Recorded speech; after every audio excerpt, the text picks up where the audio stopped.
रोशनी के सफ़र में आप आफताब अहमद खानज़ादा के साथ हम सफ़र हैं। बुद्धा ने कहा था, एक शख्स एक जंग या हज़ारों जंग जीत ले, वो उस आदमी से बड़ा और बेहतर नहीं हो सकता जिसने अपने आप पे फतह पाई हो। हज़ारों बड़ी फतूहात से बड़ी फतेह अपने आप पर फतेह पाना है, और जिसने ऐसी फतेह पाई हो उसे आसमानों पर रहने वाले देवता और ज़मीन के नीचे रहने वाले शैतान भी शिकस्त नहीं दे सकते। ये अल्फाज बुद्धा के अल्फाज थे। लोग खुदा नहीं होते। सबसे बड़ी नेकी इस हकीकत का एतराफ़ है कि इस दुनिया में सारा इख्तियार सिर्फ एक खुदा को हासिल है और इंसान बिल्कुल आजिज़ और बेबस है। पहला शख्स जिसने एवरेस्ट पर अपना कदम रखने की संजीदा कोशिश की वो एक अंग्रेज़ मॉरिस विल्सन था।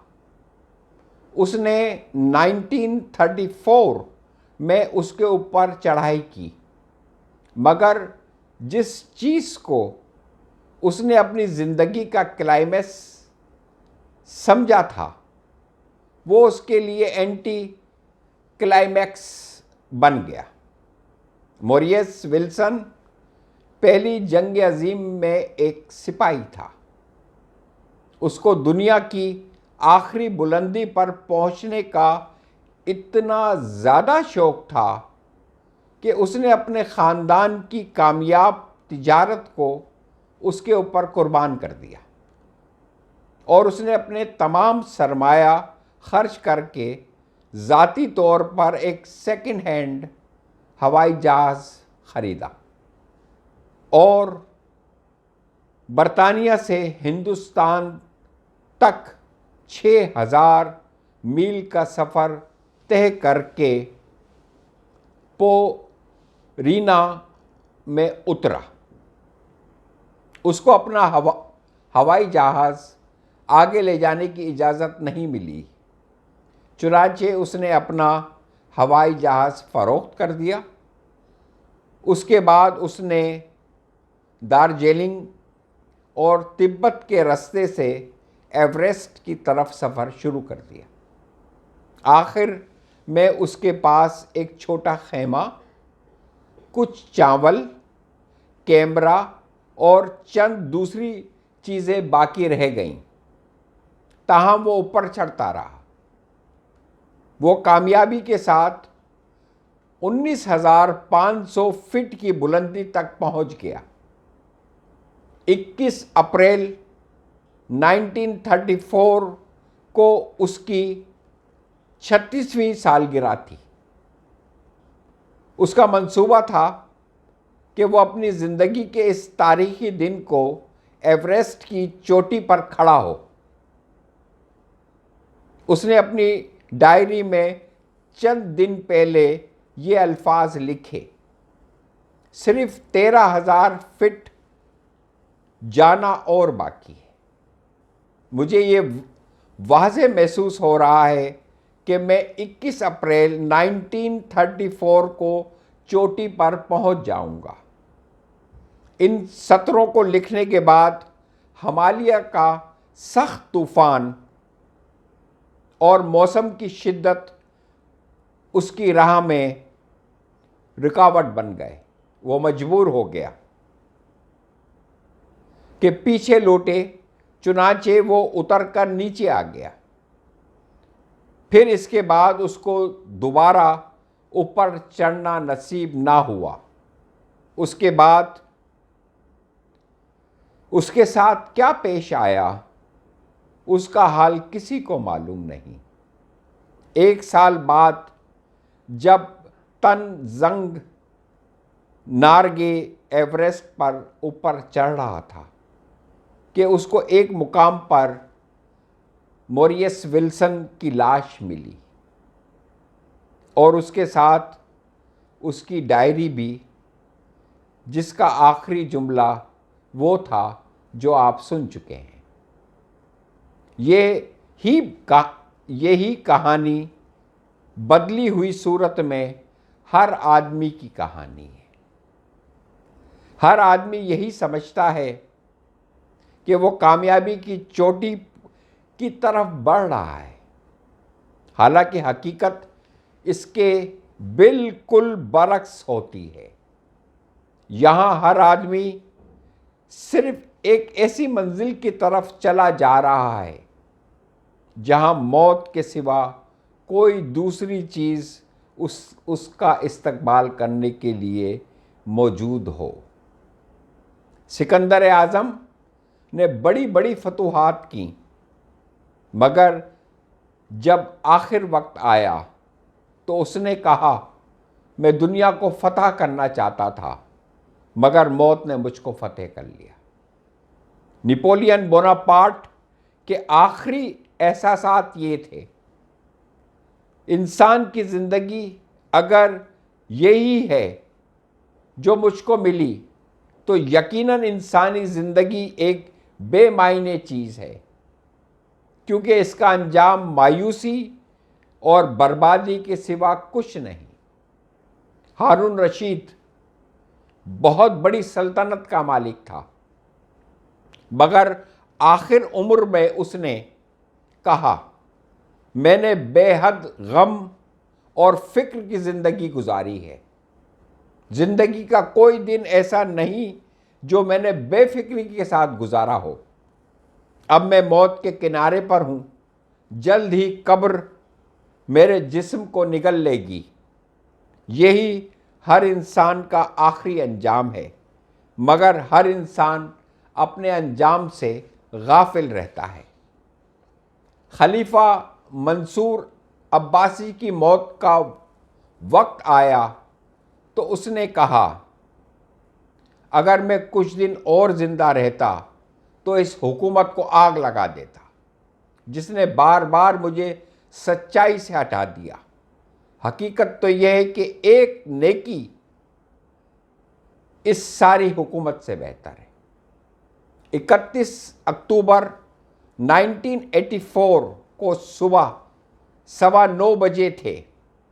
नई दिल्ली में वज़ीर आज़म हिंदुस्तान की सरकारी रिहाइश गाह में हस्बे मामूल पुलिस और स्टाफ की सरगर्मियां अपने शबाब पर थीं।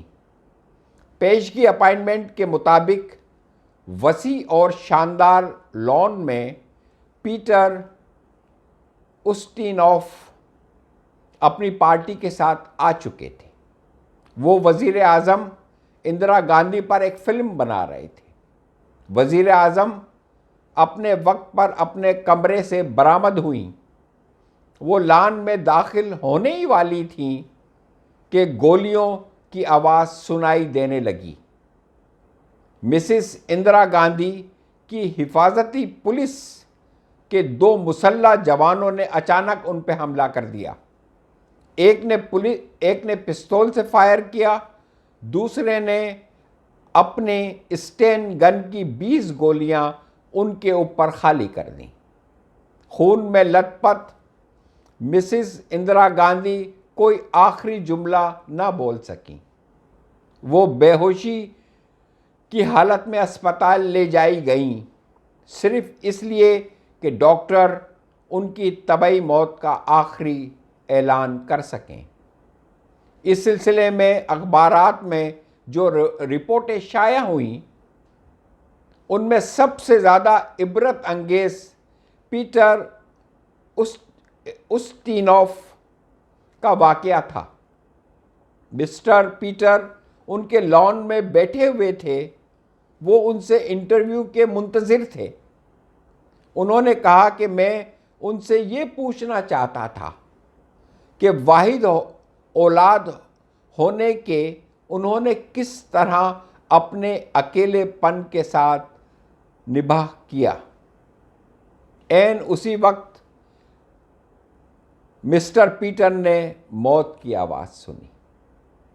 कोई आदमी अपने वक्त से पहले नहीं मरता, लेकिन अपनी सारी उम्र उसके पास उस वक्त के लिए सोचने का वक्त ही नहीं होता। उस वक्त से पहले आप अपने तमाम फैसलों के मालिक खुद होते हैं और उस वक्त के बाद आप सिर्फ कटहरे में खड़े हुए मुजरिम की मानिंद होते हैं, जिसे अपने हर किए का हिसाब देना होता है।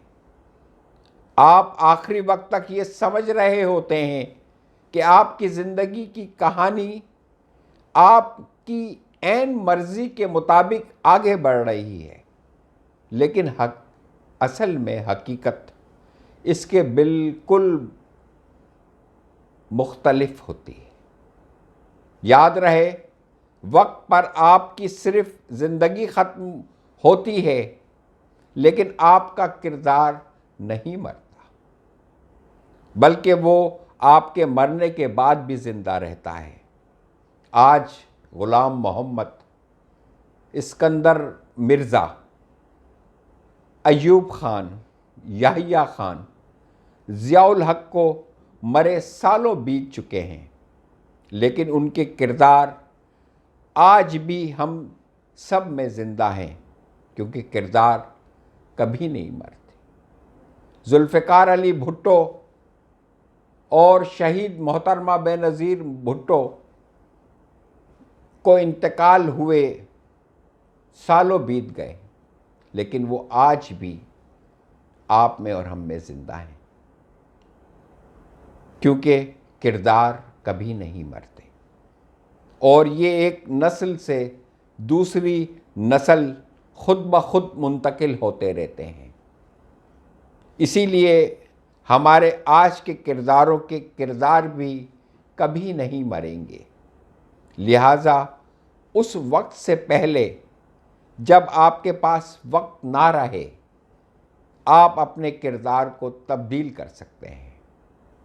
आज आपके पास वक्त है, आप लोगों की दुआएं ले सकते हैं, उनकी ज़िंदगियां तब्दील कर सकते हैं, अपने किरदार को यादगार और लाफानी बना सकते हैं, ताकि नस्ल दर नस्ल आपके लिए दुआओं का सिलसिला जारी रहे। अब मेरे हुक्मरानों, ये आप पर मुनहसर है कि आने वाले वक्त में आपका ज़िक्र किस तरह से हो, लोग आपको किस तरह से याद करें और आप किस तरह से लोगों में ज़िंदा रहें। खुदा हाफिज़। अपना और अपने घर वालों का बहुत ख्याल रखें।